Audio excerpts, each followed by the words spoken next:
Hi everyone, and welcome back to another episode of Weekly Reads, where we give you 5 book recommendations all in one show.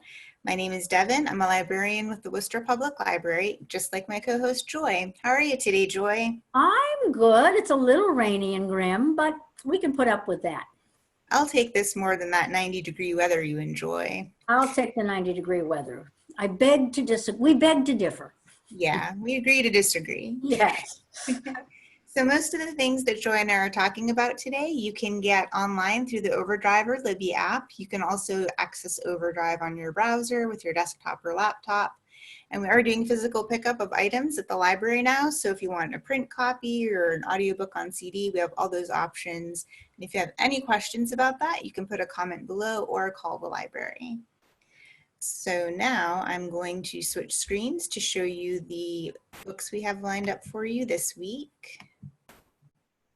If I can get the button.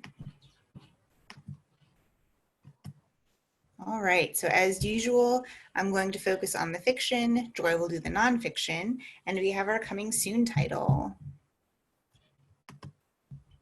So our first book is City of Thieves by David Benioff. This book came out in 2009.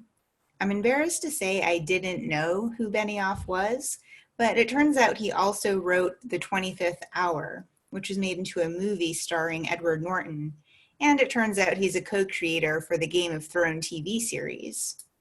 So when this book came out in 2009, it was a New York Times bestseller, and it's described as a gripping and cinematic World War II novel.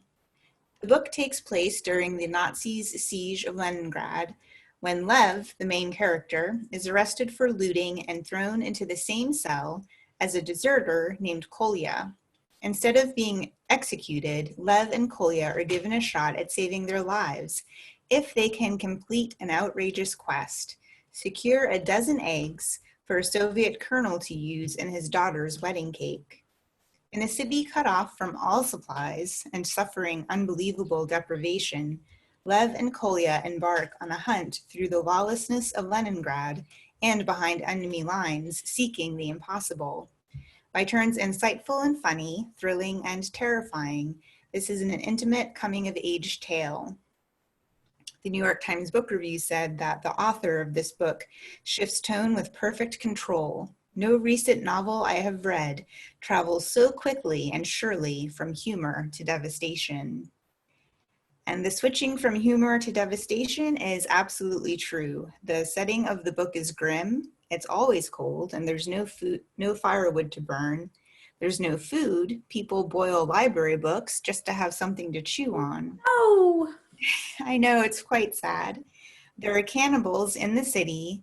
Dogs are used as bombs, and Russian girls are kept by Nazis for their enjoyment. But Benioff's beautiful, concise writing kept pulling me through, and despite the many grim moments, there were several times the book made me laugh out loud.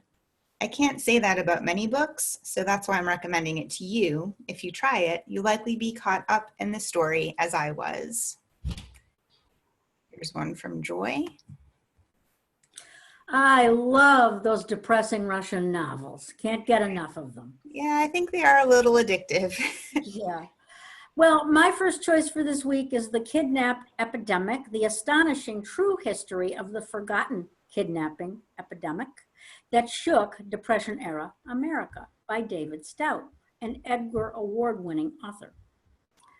Well, not all of the kidnappings that took place in the United States during the battle days of the 1930s have been entirely forgotten. Many true crime aficionados, and we are legion, can recount the story of the curly-haired Lindbergh baby, son of America's golden couple, the great aviator Charles Lindbergh and his wife Anne, who was stolen from his crib in the dark of night and killed, perhaps accidentally. Even today, the story resonates, every parent's worst nightmare. And every few years, someone comes up with a theory exonerating convicted murderer Bruno Hauptmann, who never actually confessed, and placing the blame squarely on the shoulders of another suspect, usually someone from within the Lindbergh family circle. What most people have forgotten, however, is the context in which the Lindbergh kidnapping occurred.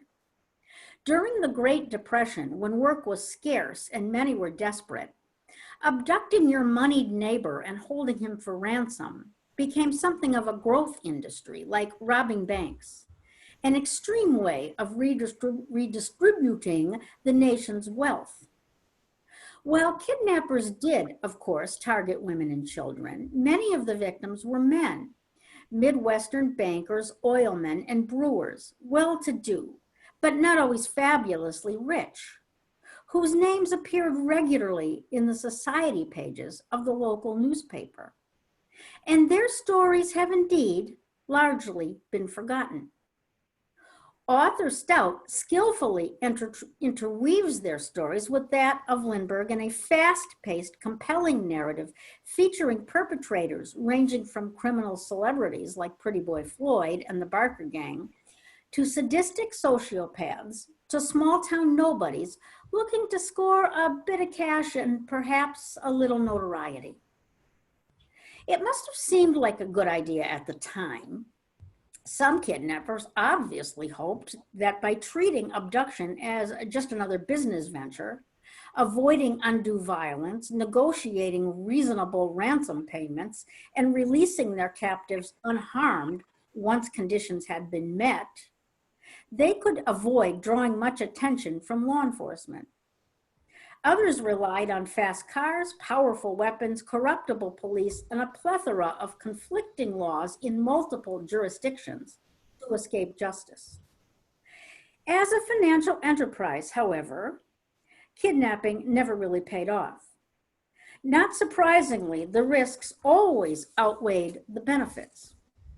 The public got tired of ever-escalating lawlessness, particularly where children were involved, and began to demand stricter laws and tougher punishments. In the end, the passage of what became known as the Lindbergh Law, making it a federal crime to transport a kidnapping victim across state lines, along with the expanded influence of the Federal Bureau of Investigation and its controversial leader, J. Edgar Hoover, and, not least, a return to at least a modicum of prosperity under Roosevelt's New Deal, brought this particular epidemic to a close. That is until the 1960s, when a new wave of kidnappings, this time politically motivated, swept the world. But that is another day and another book. Well, I'd heard about the Lindbergh baby, but I didn't know that was sort of a fad back then. There are, by the way, tons of books about the Lindbergh kidnapping itself. So if anyone is interested, they are available at almost any public library. Yeah. Okay, so here's my next fiction. The Particular Sadness of Lemon Cake by Amy Bender. This book came out in 2011. It's described as moving, fanciful, and gorgeously strange. On the eve of her 9th birthday, Rose bites into her mother's lemon chocolate cake and discovers she has a magical gift. She can taste her mother's emotions in the slice and realizes her cheerful mother tastes of despair. Soon, she's privy to the knowledge that most families keep hidden: her father's detachment, her mother's transgression, her brother's retreat. When Rose is 12, her mother makes her another cake, and Rose is sent into convulsions. "I can't take your loneliness," she tells her mother, who takes her to the ER. And as Rose gets older, her extrasensory taste buds develop further. When she eats quiche, she can tell the eggs are from Michigan, the cream from Nevada, and the parsley from San Diego. And she knows the parsley farmer is a jerk. When the emotions and information become too much to bear, she eats the most factory-made food she can find. But as Rose discovers, there are some secrets even her taste buds can't discern. The Washington Post said this book is oddly beautiful. It shows what talented writers can do when they rip little tears in the fabric of reality. So yeah, Amy Bender's work all has a little bit of magical realism, but she does a really good job of blending it with the everyday so it doesn't stick out so much. If you don't like fantasy books, you don't have to worry. This is still something I think you would enjoy. And here's one from Joy. I really want to eat that cake on the cover. You'd have to fight me for it. My next choice is Braiding Sweetgrass, Indigenous Wisdom, Scientific Knowledge, and the Teachings of Plants. She fell like a maple seed, pirouetting on an autumn breeze. A column of light streamed from a hole in the sky world, marking her path where only darkness had been before. It took her a long time to fall. In fear, or maybe hope, she clutched a bundle tightly in her hand. Hurtling downward, she saw only dark water below, but in that emptiness, there were many eyes gazing up at the sudden shaft of light. They saw there a small object, a mere dust mote in the beam, and as it grew closer, they could see that it was a woman, arms outstretched, long black hair billowing behind as she spiraled toward them. The geese nodded at one another and rose together from the water in a wave of goose music. She felt the beat of their wings as they flew beneath to break her fall. Far from the only home she'd ever known, she caught her breath at the warm embrace of soft feathers as they gently carried her downward. And so it began. Like any good guest, Sky Woman had not come empty-handed. The bundle was still clutched in her hand.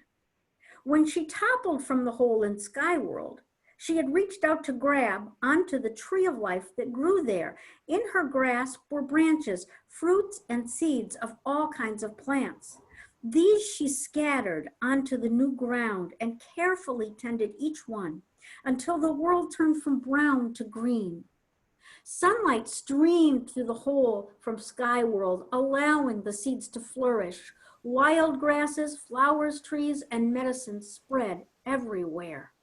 And now that the animals too had plenty to eat, many came to live with her on Turtle Island.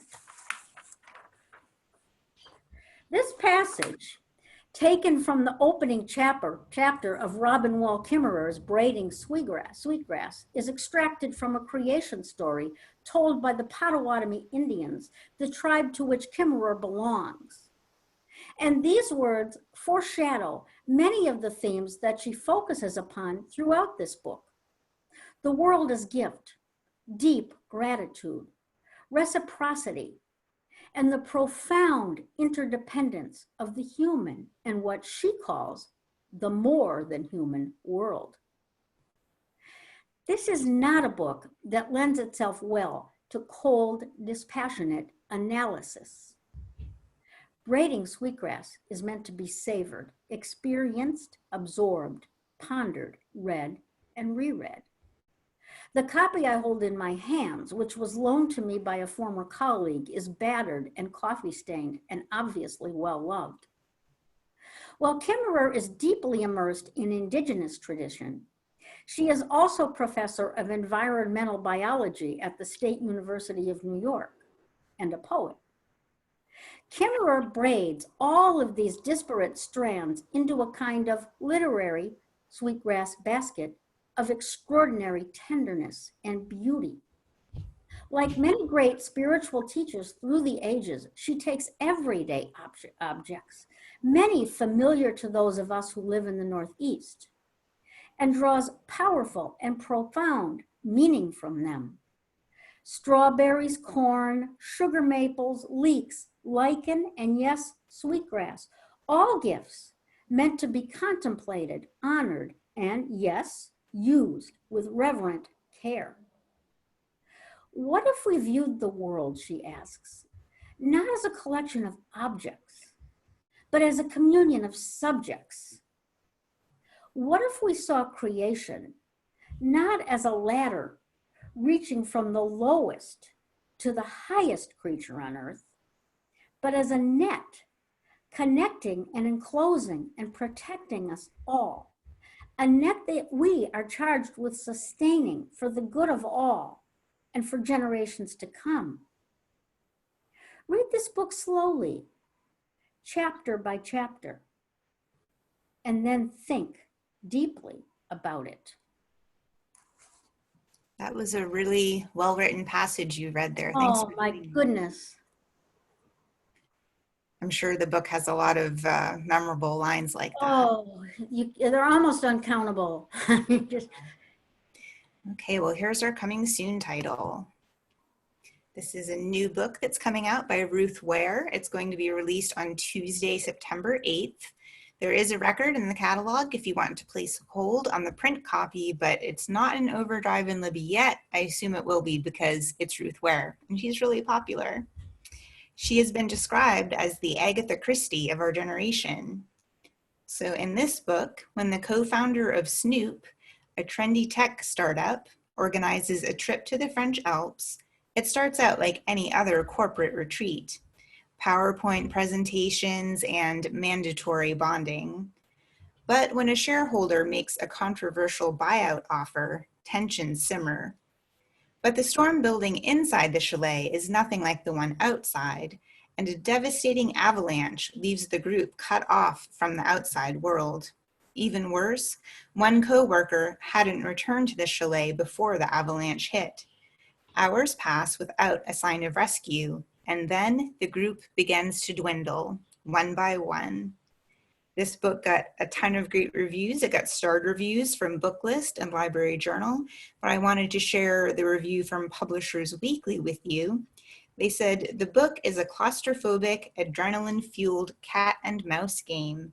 So cat and mouse is definitely a way that Agatha Christie's works are described. If you like Agatha Christie, you definitely want to try Ruth Ware. And don't forget, I recommended a book in a previous episode called The Guest List by Lucy Foley. She's also being compared to Agatha Christie, so she's another one to try too if you like Ruth Ware. But that brings us to the end of our episode for this week. Don't forget that if you have a question, if there's a book recommendation you're looking for or an author read-alike, just leave a comment below and Joy and I will see what we can do. Otherwise, hope to see you next time. See you later, fellow readers.